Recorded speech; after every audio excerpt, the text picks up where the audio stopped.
మీద చెయ్యి వేసి బొట్టు పెట్టినా, తాళి బొట్టు మెడను కట్టి బొట్టు పెట్టినా, తల మీద చెయ్యి వేసి బొట్టు పెట్టినా, తాళి బొట్టు మెడను కట్టి బొట్టు పెట్టినా, సన్ని కళ్ళు తొక్కినా సప్త పదులు మెట్టినా, సన్ని కళ్ళు తొక్కినా సప్త పదులు మెట్టినా, మనసు మనసు కలపడమే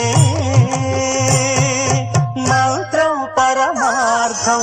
శ్రీరస్తు శుభమస్తు, శ్రీరస్తు శుభమస్తు. శ్రీకారం చుట్టుకుంది పెళ్లి పుస్తకం, ఇక ఆకారం దాచుతుంది